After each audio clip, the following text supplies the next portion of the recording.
0593 76 86 uwemu o Jakarta size over here na bibia kama edem ye gina we so na se de ma ye bobo no agude mu nsem na no ye de esi ti yamba ye ba na yanko e bagie ni so enti ye je na na se okay de o bia na de ato right and ye me so me da sepa enti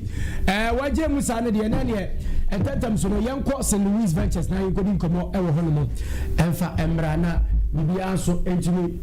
yanko so ewo ho no pay na St. Louis Ventures no ana tie yɛse yɛn phones papa yɛn ne yɛtɔn yɛn ne yɛdi ho dwa na yɛdi phones papa ho dwa deɛ a ɛne na yɛn kɔ agyina ansana ɛyɛ yɛde yɛn ho adanse afiri sɛ ɔmanfoɔ no anim yɛn dada ɛno ɛyɛ St. Louis Ventures mepatwɔ phones papa ɛfiri yɛn ɛna yakɔfa bi ɛnso atumi ɛde aba ɛti sɛ open phones ɛne ɛho accessories nyinaa na deɛ de ndwuma deɛ a ɛyɛ St. Louis Ventures ɛna mepatwɔ ne deɛ mu a mekamfo anɔpɛ yi atumi nso ɛde ama wɔn na yɛse hands free covers charges ɛna afei accessories nkan ne nyinaa no nso so no ebi wɔ hɔ no mu a yɛbɛtumi anya bi de ama wɔn na nso de akɔdu ndwuma mo a mopɛ no dodoɔ mu atu mommra St. Louis Ventures why na momagye bi na mo nso mfa nkɔgu mo store mu na nneɛma nkɔ yie ɛmfa ɛma mo mepatwɔ deɛ tie ne sɛ ɛnkawe ahemfie kwan no so yɛwɔ shop baako hɔ saa nso na baako nso so ɛwɔ agogo so ɛno yɛ baabi ani kwan so saa nso na ɛyɛ ɛnkawe anaasɛ toase na ankasa ɛnkawe ne toase ntam hɔ no Dr. Kwa Junction Adom House first floor hɔ no ɛhɔ ɛna St. Louis Ventures no shop kɛse na anaasɛ head office no yɛtumi ɛwɔ na deɛ tie ne sɛ yɛakɔfa nkyɛnse papapaa so watumi de aba T15 T16 saa akosi T30 na T30 no deɛ ɛtɛ ne sɛ ɛnkyɛnse no yɛyi baako de to hɔ a wobobɔ a ɛnyɛ yie wontumi mbɔ ɛno ne yɛde bɔ dan so a ɛmfie wɔ ha ne yɛba abɛto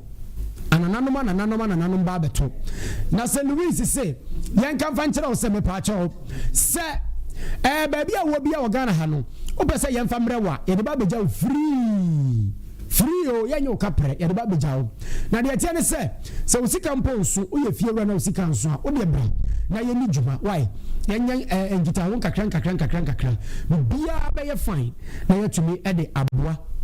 ama wo so wodan na wasi adum moso no watumi aboso na bibia so watumi enkoso de ama ho de tie ne se frɛ yɛn CEO sisi a 0241 9076 and 0241 9076 and 0241 9076 and 00 na wafre CEO ewo St. Louis Ventures na for no atumi edinkita ho na bibia ko yie atumi edi amount anopay me pacho Liberty Agasco na Liberty Agasco no ameka wo asem saa no enye fedi agro de tie ne se yi no se wo pebosi a yentena fie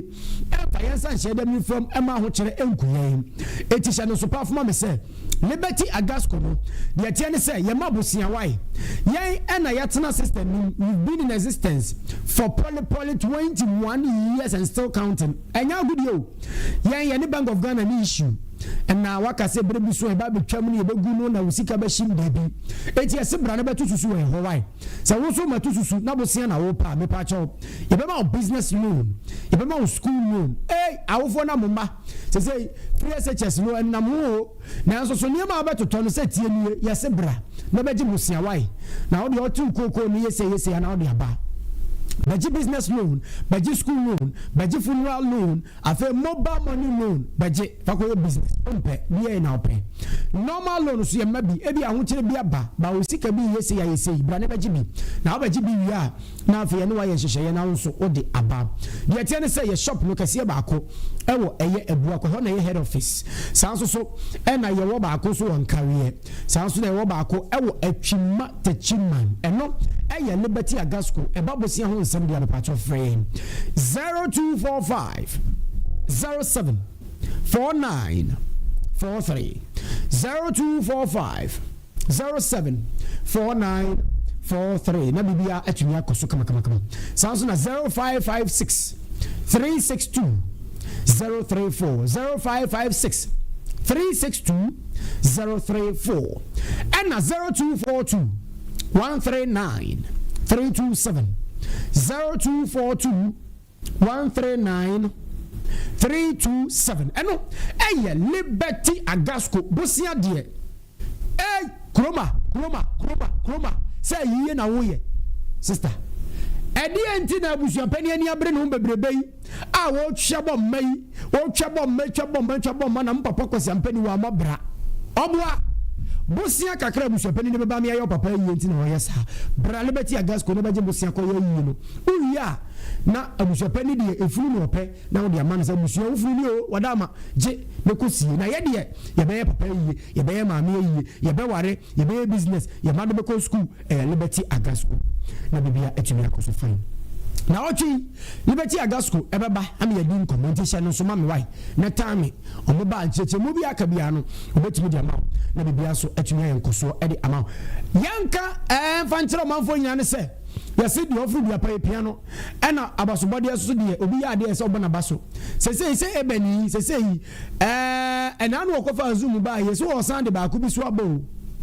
ai o san de Asempa de se no o san ye de ba ku bi so san ba na nche ye be lanche no so ye de no so atomani why etimu sha no so emfa mame na Odiasempa afi autonomy experience oh yeah hey I want to fly band and what do you na me drambi hey na wu nyina mu say well no say there go first so no be goso yeah the assign see to be calm oh yeah so Odiasempa mo ngina mu dia na no de no Odiasempa boss no ye ko bibia o ma to so no ngina mu pa bidia na so no so budget mic part bidia so no be goso wa ma bi ayo be Odiasempa o no business teacher over 23rd November 23rd November and no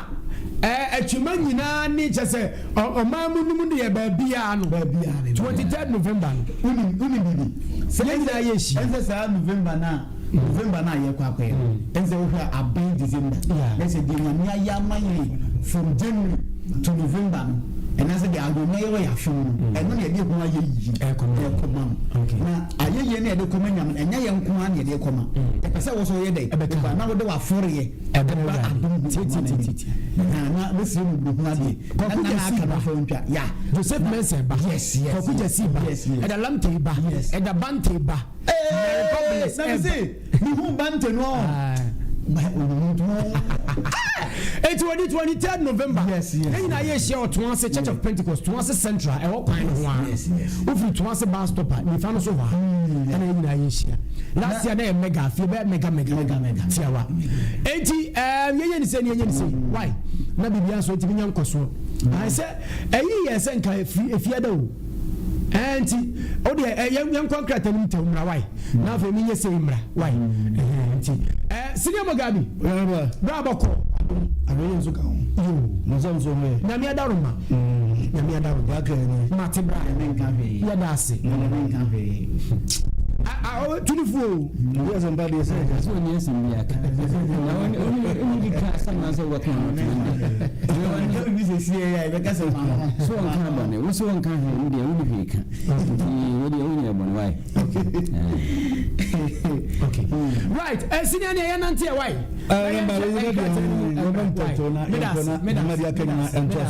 the daily dispatch ko wakata na eshas ya information analyst boss bi December to ga ani nyane say we say yewura Alan Kwadwo Martin afin pronomo bi na 2024 obi movement for change e ba ye no she say dey we say ye hwana ya writing off kra ze nyame ya aduma 2028 she say o say ba we kra bra wasan se san di abe no rupi no say dey almost anzo e dey baby ye be ka rupi no every MPP assassin no no so say dey yewura SA baby and the 2457 votes and I will and you run na bedia kusunya 88,544 is a nyame ya aduma UP odi UP by dey na say sign dey baby and so everything ba na yewura IGP yewura tete yehomu onu so efonu da kata na nimbi na de kata ni ba ma say dey onu na AAD la police efonu na na mo do na ko pie no New York abochimo mo na ko sha FBI fonu na onu timi no mo AAD anoba ba di kita be say be Ghana ya so security ho ban boss no ebetimi akoyi pa na they said they say 20 years here from MPP delegates no they said they see me pa omuko yin na ma no onimum and na be chere 2028 say mbe nkunu ana say mu nkunu ma we ele sama krata no e dey aba edwa so enne anope ye the daily sunlight and air tour so na krata na nim ha and a friend saying Kennedy Japan wada ha wa man nsam no nyina so e change na sign or ye nyina no say academic bi aye a new pro bi say Dr. Evans Bia and our predict say likely say Kennedy Japan and a very MPP prime minister na me adon e be to that 31st June 2026 because na krata na nim na e ba mo na Ghana AIDS Commission e da ba to just say debia nipa 42 new case of HIV and about Ghana but me dey la go am to go me dey so ni dey so ni to but AIDS Commission e ba money it was debia nipa 42 new case and eba HIV so it be say should be ahwe ni tebiem bo ha na de hu hia nti de ya ahye kakra am right so when you say when your partner ni wi na go Ghana hand de bitim bo hu na we na Ghana water company ni da ba to just say omo pese omo betimi atwiti ensuo na mani ate a ama manfo ti mani ensuo kwaje anu agi se omo nya sika botimi to 300 million Ghana cedis in this country and some of the treaty in Sunamana are you raining some of the daily sunlight around to Ghana. And yeah, I'm the insight could work out and fantastic. National Petroleum Authority boss Dada, I will try to you Mustafa Hamid, now they see the quad or maybe a bone of food. Katan said a free a boom and nine, Mustafa Hamid charges and MP boss, I will try to the incense. She said, and never nanke anwa emene vegetables a wo nyina nanke kra free aman wo dozo no she said enche eto eba betwa she said TDC ni for ni opak fada mama she said do na kabom amasane na ni nyina eto etimi eba betwa ewo omama na samsuna Ghana water se na Odiasempa kan she said omu nyina eboa amagala se wu sense nyina etimi abrase se de be ya oman Ghana ebenye nsuo kogin na etumi anu na nyina ni se okuapem my they say they are going Supreme Court. They say they say Supreme Court obe declare the omuni omahine bia they say they ba panyin na wo na they say they wasage fu kwasi akufu they say they enye woro na yo hene otoso bensa no ono wo hene gwan so nya krata no na wo kan krata fa toso edua obenye bi na wo so otumi akenkan na bia aye kama pa sanso na Akuapem South constituency for omo MP abaso papa ni nyina enyama otumi ede akwache wono wo ko free SHS no ana wo ko secondary school so apomotuma ko koyo mabe ama de say the omo bona abaso pa we and the inside ko wakata na reba edaso enana pay yeah the daily graphic ana to so je say katana na ebo amane wa say red voter forest reserve na je say yede atu kwa ebento yede atu no say enchantment menye say the illegal miners any omomutu anwea any friends omo ko chire no ade nyina ze o say ama o ma ya say red voter forest no e say asay kwa the krata no bana krata de nim hanu na edi to just say education minister say school placement no omo review sa there you know omode posting na the emankola no be review ama bibia ayeka na OSP and na amend the charges of the Mustafa Hamid and 9 others no say more charges no free 20 something or 50 something no say charges in the no I do not private eye care facilities na are threatening say omo beko on suspend on services. We any man ba daily graphic that to the daily guide na me the trust you they say the akosio menu na kaze was it kiane king ba umia and the best candidate for MPP and was MPP for delegates in meeting travel man am the number so na you can Japan say don't so I don't tamu pampe so kiane king about to be so the one so 8 midi enkunuma na OSP sense bia odi u kan wase mi Mustafa Hamid ni pa bia yede ko adu abo mo kata time so airborne sense na area IGP on so said on police from ABC akọ New York akoshia on NIDP for counterpass no ma ye entutu no ma be boga na security sense no and so on say e wa na obi NHI National Health Insurance Authority garu yasi nipa na ibu afofo so prepare na yasa attack na course so wono na ha ma se kura kan ho student nipa phone na nti mo buso ayi review mo nya botre na so na yesi romantic ezika ko ne mo nya botre na bibia enti enko wodi ya the chronicle and air trial so ha no na say said wodi kan ba me Ghana a police ni penya yes we know why police signing IGP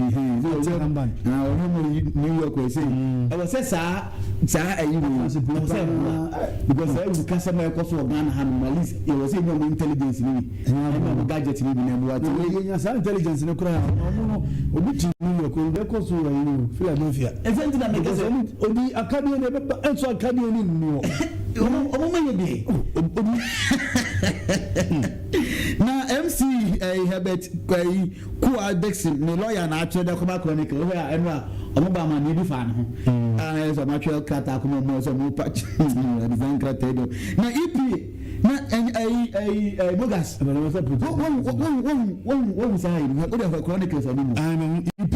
so man raise alarm over domestic violence say ndura class I tell last week, man here he say high tension price. He say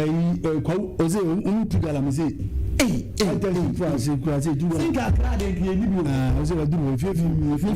cried to Galam. Say no gas to us. I found the Ghanaian Times and when the Obama neighbor could do her. He said, "What's the Baridamo?" She said, "You Muraba Aquaterminity." Say you know you are sure I said you need pa and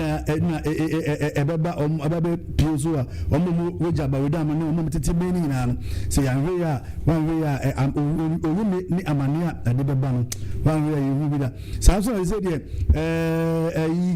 special audit. He said, "I'm about modern as ABC Kappa, the amount of Ghana, 8.1 billion Ghana city. We a deputy finance minister, Ona Oka Sa Assembly. He said, almost ABC Kappa, sa audit is in the banner and say, 8.1 million. So the boss names in a year frame. So we need 300 million to be dredged." They said, Ghana water, 300 million Ghana is in his capital. 3 million. It's in Galam saying, why? So the I'm saying is that let's go best as you. And so I'm saying we should still the best answer as support. Now energy security minister and so Kasawa. He said they almost say also Buma supportive VR before. So they say in Kaniano. He said no more Lanka and Kaniano. It's been not so pumpy. He said I will a bit more and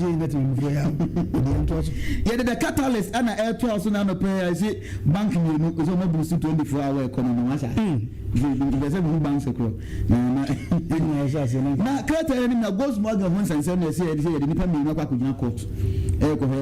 high court we am bia. I cannot MP Zambia for na aba na MP for din komo. Ehwe kwan am befa so a omo sa oye ho nsensema amanfo timi frafra oye mu ebi te say petrol ni afrem ko to kra nya papa na ya hye wo you know wo friends the engineer they say o ma ba ha ye besua de FMP for say MP for no for ba ho enche kwa na Kenya for ba na when we catalyst anymore oh bye bye da ho oh me say bye bye to do so bye bye the minister say the minister say bye bye the founder go work out and say the founder go work out and Obama say the beg in the camera. He said it for us. Says Lanka first Lanka for example man you come but he say I tell you and he say the enche member for to me. He said the China for also they say the Oman had he say investment na Ghana in China he say the Abu Dhabi na mo go di kan $480 million. She said the China for Mandaroma. They say Ghana for China koi.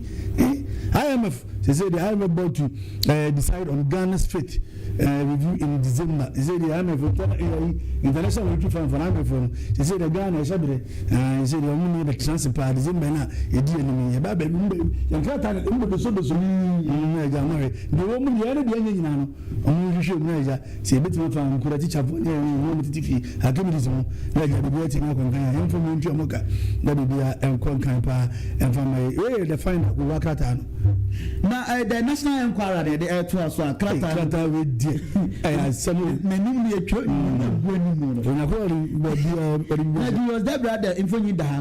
na o hwese eyi ebekọ so diamant fe no diamant fa no obehwe ne bia aye peaceful aye asumdo na cabinet na agia tum say first marine protected area no omo approve say omo baye ne bia aye kama aye bia aye nkoso e wona say dem think about man Zambia for aba ha no omo ba be hia ade wo MP for ho ama bia aye nkoso na Razak Opoku ene say wa twe ne ho afri UP ho sense na amanfo de attack wo UP Tradition Institute no e say wa twe ne ho from election I think party no is what trying to do everyone my way and in someone e wona said me din ka ba ma say the family ni ye do ko nyako na ya Mogas bla shani ho health minister ba ma na bi kando was za unu sama fa no wow sa am for no bisa ko nante kwara me fa me say e nante na problem ta kando kata na ba ma na was this abai betimi afa 74,000 health workers now go fi na obuhia 6 billion Ghana cedi in this capital but enso ya na go go na be sabi da fi go go kura no go obetimi atua sika ono say 74,000 they say 2 million it we and some of the national inquiry about to the new trust yema owusu ekofo say to contest general secretary MPP and say yema me say na nia brepa obeso ya no kotu yewa Justin Kobia na bibia etimi na ewe hanu na idusu education minister say don so asebo say CSSPS no computer school selection placement system no say the onzo no say omunya abutre na omuhwehwe mu na bibia etimi ekon kan be say and director of education onzo so esre teacher for nyina omomode na be say omomode nya na dem capacity building no enti enkoso na bibia enye kama pa na influence so na prempack for enso kasa nyina nako for no and say on be no ma support ama effort against the drug abuse ekoso e wo man mu no bibia etimi akoso na me de maame esla owusu ekofo to contest general secretary nkobi say man mu mu a eye bibia entumi enkonkan pa mede the hawk ko wakata no to aso dia na 81 tons of $1 billion in just 10 months we you got some jamfi gold board no omanya say the abosuru maku edu and say what no money am $8 billion enye nwanwa just $1.5 billion but we did abosuru am $8 billion in a gold board kama pa okay na onyamba enyanwa ese gold board na ede busu dumi wonya sa $8 million busu feel much and you so much you can say I don't know where health minister akando okunko no they say they refer you I don't know over 74,000 over for so nyina so ndozi okunko akwan be na ntiem why is a kempaluta akwan le na tele aba from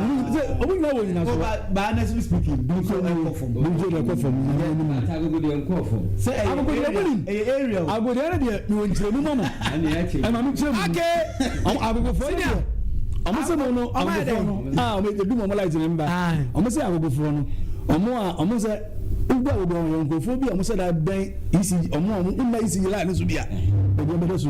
ba omo chere say omo na omo da isi la ni so mu try like be omo kan mu try like be Okay, yes, who is prepared no any mama la ni mo mu kwan no e fa am post no na afo no mesi bi fa mama ani mama de ni pa so pa bia na me de ni sa mu ti mi ya no so obi upia de ana ba de ho ka obi la si hu kwan se ni so wi so wasisi okay mami nya madwuma ina yan kwai se be saba be se na ka de twem okay ana okay they can be twem keke enra na ho di aposukuru safo na de bia nan na enra omudi na no as one thing okay 40 days na amundi 40 days na no no sick no be too fair ana members ko put to fair na wasio amoda kan say kantan kan say wimbo ana too fair wimbo sa ba to wi ma mo ma for tafum na omoda na say wa be hwe yen wa be hwe yen omoda kantan kan na let me so ba bontin okay you say ni na say president Mahama we share a special prosecutor enti ba ho eni e fanye say this why Katakyie na tipo na na fam man side wo so eni enti enche ya ne liberty agasco edi nkomo omo na sika no omo de mayen na omo mayen so ayebosia what you say ayebosia ana liberty agasco edi mayen enti wadama liberty agasco wo fia se ya ne mpanimfo yi betwetwe nkomo na afa ya hwe ekọ ne de ekọ ene de eba ne de eba onim se liberty de da bia me ka de kire se efa yisika sam sam dia 21 years and still counting 21 years and still counting liberty agasco Pani for me no abafia se no mototwe nkomo anope wo amansan de wo dwumadie no eso anope mama sa se fi opani wo bura mo achi ya dia ya bibi aye bokodi ya ko kuma me ye na so ya me adaroma so ya me pa right but you adaroma bobo di nyama me ene se bi dibia de hu hia de wo ye wo liberty agasco ye frame Jerry Ayindago okay me branch manager okay the chairman branch like you kwa kopi no ya me go 25th okay of this month okay me branch manager wow okay mati ni ra ebe samba ho e bi why na me ma opani so akwa ba mira no achi bibia ye okay die nyame adom bia ye nyame ase you wadaroma na also be the same na afi so ibe na wadaroma meka na say position anase dwumadie be na odi wo liberty agasco me did Emmanuel Ifa Kwati me marketing officer at the same time loan officer. Wow. Branch Ayekobio Katakyie. Okay. Right. Anyway, I mentioned some free branch manager ho. And I mentioned some free marketing manager ho. Baby yo. And obey there. We see here. Yedi ye ni modada. Ye ni juma mu di abo manfo no. Ye ni so se. Emfi aduonu ba ko ni a. Mo ba ye no. Mo ni obi ahwe moda. Yeah. Edi apote na asade mo be pi ha no pe mi sha se free mo we na no pe die boko se de uhuya ha no liberty agasco say ye start bang say ye adwuma akyeye ewo buakwa okay say ye di 21 years ewo system ni say nye bang kotwa na mi adom tima biebi ewo nkawe as a branch na yesan ko biebi wo Katakyie okay ti nepa titupa e wa hapa ya Katakyie no asem ne ba bedi na no pay ni aka eno ma ye pese ye de boa ye customers e wa Katakyie ene each environment e wo ho no ni tintin ye wa say okay na chese Katakyie dia na ne ye pekura no a e kire ha ni betuma sha ase de afira gogo ye de wura ma ko fa twede ho na ya ko fa fo ase ni trabuom ani mantam ho na amu nyina na ba atwumata chiman pacha anyesa ana tano so fa ho ba bi so nufuo ni nyina piti amu nyina so wura ho ho nyina ka ho okay ni say right etiane asemda ba na aba mo manfo a wo sa mpotamo no mu nyina asemda aba manfo pantamo nyina ni yese Liberty Agasco and so do ho boy a esrobia okay because ye sikakra bia odu ho join na se oni ye adwuma ye betimi aboa manso yetimi akra osika ye amount na se enye se afi na adu sika ba beto na aso me ba akra obi ni ho ana se na me ba ya to bank ba bi ye duma die ntisa ye boa obi biara ene ye hihye nso ewo from kra nti ya ba from mama obia person o say risk bia no ye betimi aboa no sa akwa no so okay right yanhwe manager yanhwe dwumadie no pote aye Liberty Agasco fo ya fade ato ye hoso pote aye di aside the mirror abobosu ehefo ne hefo na se wode won sika ye nika yi the loan aspect ni mfiri ho ye ani abase ye betimi so bi sika nso abato ho ne yakokan no so ho no asem loan bani ye de ma na hefo nso na qualify madam me da sibunia ne sa fa kwanya we so achie tiefo nyina Liberty Agasco said the modi gati say ye ka ho asem the head office no we buakwa and the whole branch wo in Katakyie this is ye bi techiman so die nti said the binia ebusami ye loans no ye loans abodo and nine okay aye di ho dwuma sisi ye wo business loan eno no koma obia odi dwuma bia se odi dwuma no table so se workshop esie na odi ye se wo bi so asori eni ta loan no de ma obia oye dwuma na opesika de address dwuma na oye ye wo sa policy no ana loan policy no edma sankofo no ye wo funa loan yamfa ne se wo di hye bia wu wa bere wo bia wu na ayi ho tutuye sika sem no ayede no ye wo sa kwanya no so ma wa ye be ma loan na e betumi aboa na watwitwa wo no bia e ho hye no e ya de a emu da okay ai be boa wo ye yi ni bia abetie sika ne kama na asubia ba na afenje so ye wo loan sa ye de ma obia bia wanya admission bayenya admission usika sem so ye bia what you school fees in area ka hostel fee say enkura yi be ko senior high school yi obi wo hono ma niam obeto tokra aye no adesoa okay so ye wasa akonya na friend school fees loan aye betimi aboa wo ama wo de akotwitwa wo na afi bia ya ma wo hye ya emu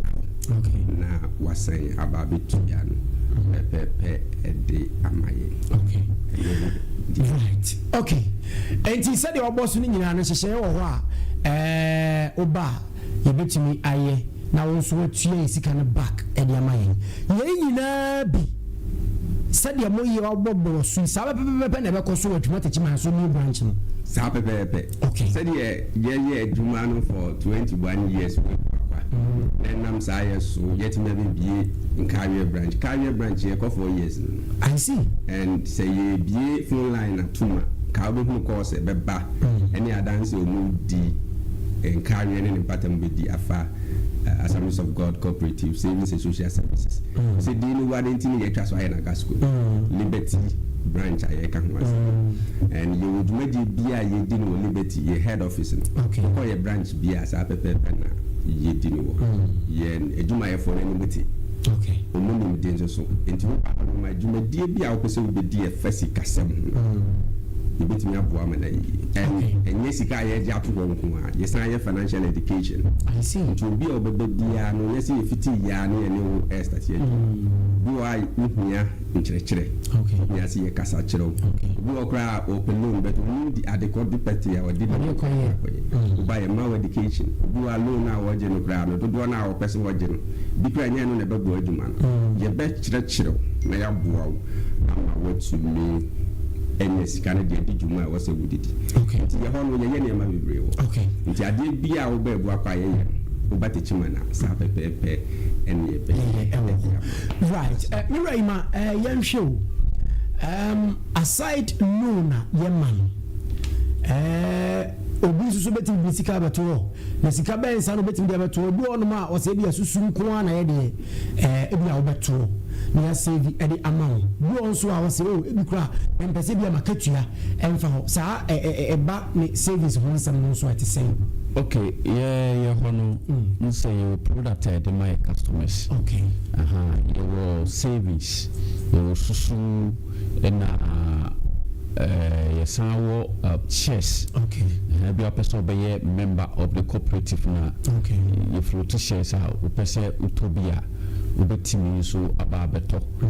from minimum is 300 cedis upwards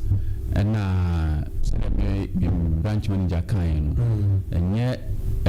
susu no savings no nko a yɛsan ma loans nso business loans nso ɛka ho and so these are the product a yɛde ma yɛ customers nti sɛ bia wopɛ sɛ wobɛyɛ bɛyɛ adwuma ɛnyɛ sɛ susu no nko a na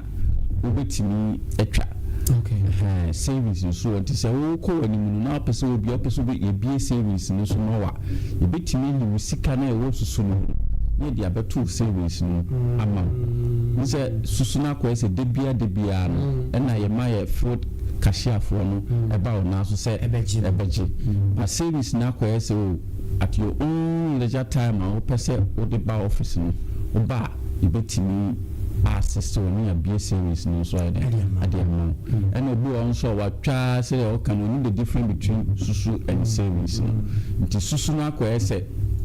full cashier no ba na so na wa budget no dey beto nti ekwa anim na bia wo pese o ye yi usika no beto series no wa e betumi BS series no ye yi usika na wo susu no e dey akoto series no enu bia na betumi so ade ato shares say bia pese o to shares na beka cooperative no nso a yebetimi aboa osa kwan so no to shares I see Liberty Agasco ene egusu no mo edi nkomo no oyisika krabia na evie de ba ko na wadi ewo eye adwuma yemu a ohaw bia mada nti do ho bo mo a chese e ade e bebo pa mami we so de Mr. Imana yanche ye de nkomo no besi na mom no edie ba ade na obi hia ansa na wetimi abaje bosia well ansa na obi betimi abaje bosia no diso na ebe ya adwuma bosumi miru ekono okay onye ya adwuma twa susu ekọ anima ni ehwe wo ho akaka a odi twa susu na so contribution ade make say bia enam na beto say enam atwa say enko anima no bia ndi bosum ba miensa no ni hu say o wadwuma dia oni yedi ye no si e ma sa akonya ne si e ma obosia e betime agina so ade ama obosia okay ɛna ansa ne be ma obosia nso me kan bi say shares cooperative bia no se be ma ye customers ne bosia just auto shares ansa ne yetimi ama obosia emfa no say ye wo ekuo bi na ekuo no ye contribution maybe a oho ka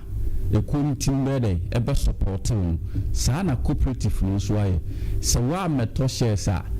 ebe din say you betimi ama obosia because we beto shares so be member we ka kuo no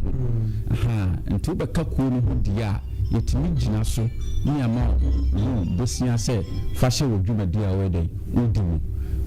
yeah okay right enche ye de dwuma die no ebesi na mami memra manager hana e dia na opesa woka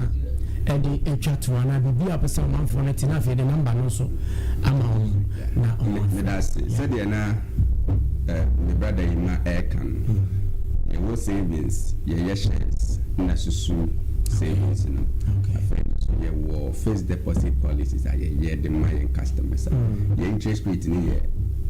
come and then I say treasury bill ni other government we ni nyina no wait na bafo but nam say ye gine ye customers hundi ye more favorable greater at least we do see can beto kwa so a we benya no wo ye ho no so no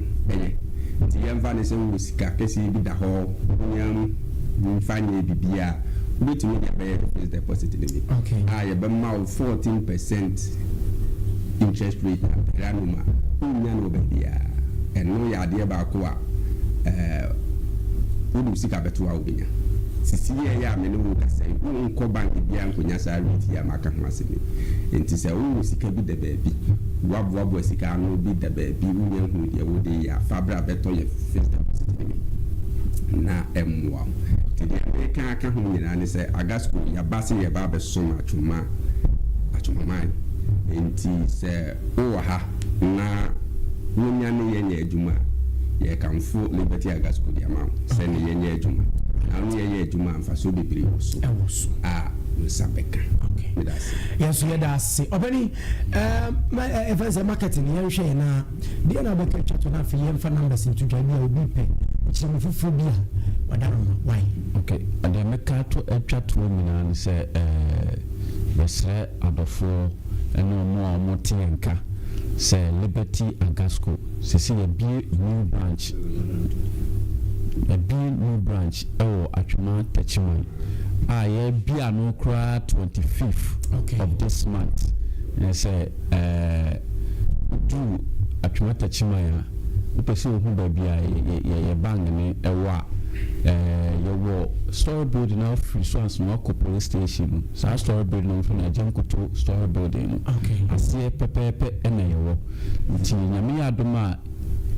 memory da ɛbɛn 25th ɛna yɛbɔ dwa kɛseɛ ɛwɔ hɔ ne yɛde adan dwumadi a yɛba bɛdi wɔ atwema tachiman ɛna sɛ yɛ branch no nso wɔ nkaeɛ no obi nso nim hɔ a yɛwɔ commercial bank adjacent to commercial bank bonsan na ɔmasi foforɔ no ɛhɔ a na yɛwɔ woduro no aso pɛ liberty agasco a obiara ba ɛbɛkyerɛw na ɔmo nso kɔ ɔmo ne mu te kama ɔmbɛhwɛw na ɔmo asiesie wo so kama na wobɛɛbu akwa nso a ɛhɔ na yɛ kɛseɛ na nkasa ɛwɔ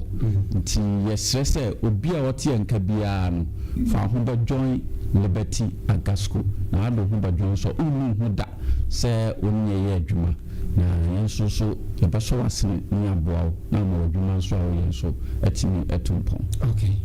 right ɛneɛ yɛn nso yɛda mo ase na number no fa to dwa na yɛnkɔe why me number okay 0556 36 20 34 0556 36 20 34 nti branch manager techima me number marketing so order my phone number me number 0242